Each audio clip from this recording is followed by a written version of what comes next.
Now I'm clear to go. Here we go. Match number 4, turning to the blue side. We have the great hope of France. Hold on to your baguettes. It's the Escape King himself, sOAZ!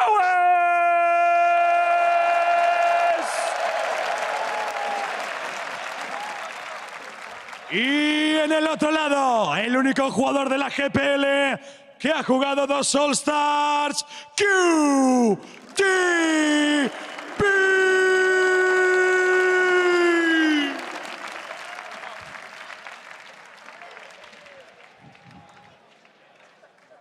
Got both of them up again that time, so. Yep.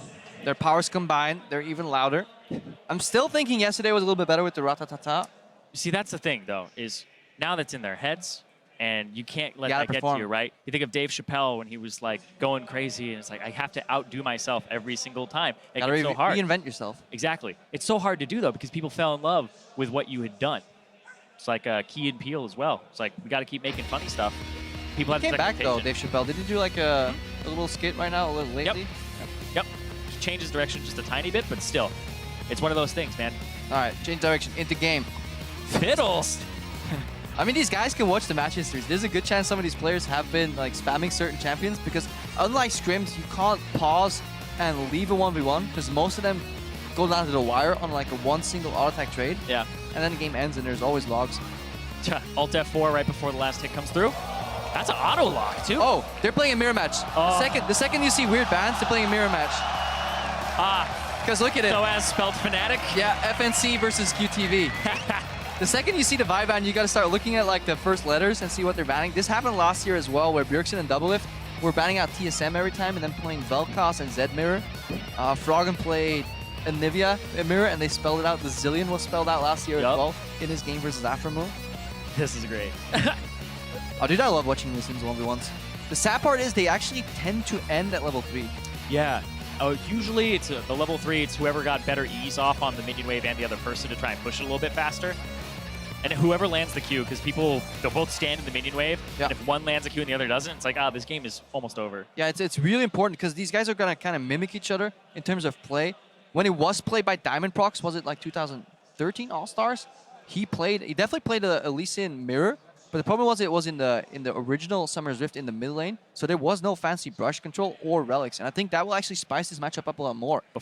Do you run to the relic versus the Lee Sin Q? Like, you got to believe in your ability to juke then. Is it worth it? Maybe not.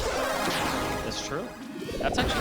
See, these things are just so hard, and you have to think of all of them beforehand, because if you get on the Rift, everything has to go out the window, and you have to kind of rely on your practice. And if you haven't practiced enough, then it could be an issue. But I do think that QTV, and sOAZ, both very practiced. We were talking about how in Vietnam they take their 1v1s very seriously, especially in the GPL.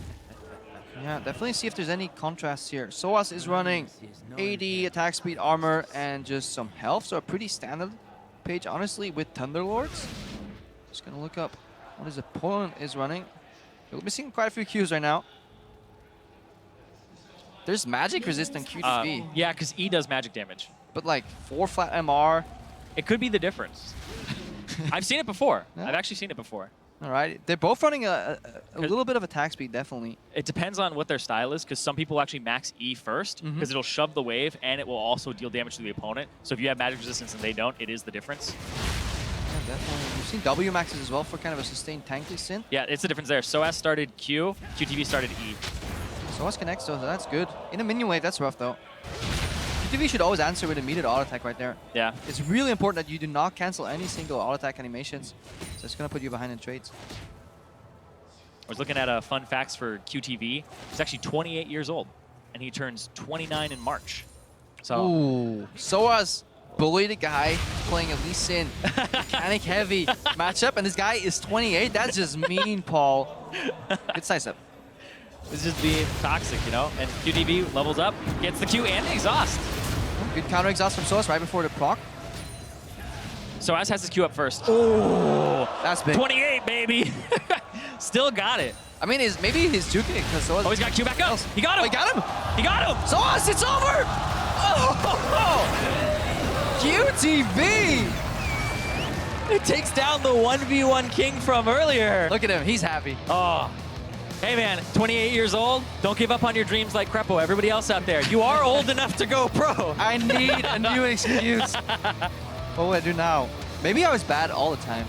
Maybe it wasn't aged. It's okay. I've been worse the whole time. So we can be miserable together. But it's fine. better not to try and then not fail. than actually try and fail. QTV here. Final trade. Yeah. That's a really good Q.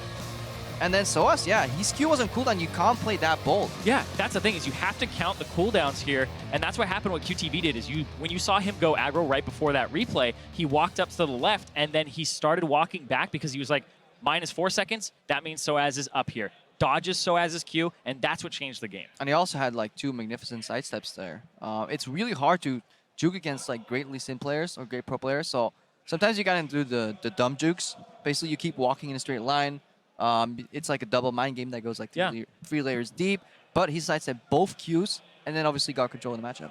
Yeah, it's basically, you know, if you keep seeing them sidestep to the left, the person who keeps doing that has to eventually go, okay, I know that they saw that. I'm going to sidestep to the right. And I don't know who stepped out on stage. Yeah, I wonder if it could be that. Might start with an F and end with an acre. Yeah. This is what I love, man. That has to be the greatest feeling in the world. I don't think that ever gets old. I must say, I feel really bad for Bengi. We joined them for the fan meet yesterday. Basically, after the games, the pro teams go out, you know, to meet the fans, take pictures. I got put next to SKT, so I could have been. It was a good way to practice being invisible. And then every single person that walked up just goes like, "Hello, FLICKR," shakes his hand, and everybody else gets ignored.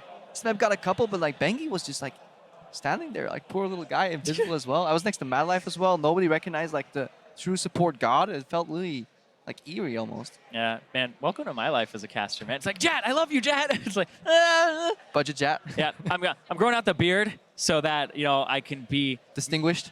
But then, you know, I'm obviously not Riv. That's exactly what I've been trying as well lately. It's not working too well though. But let's send it over back to the stage. Dash and Ibai are ready to introduce the next matchup.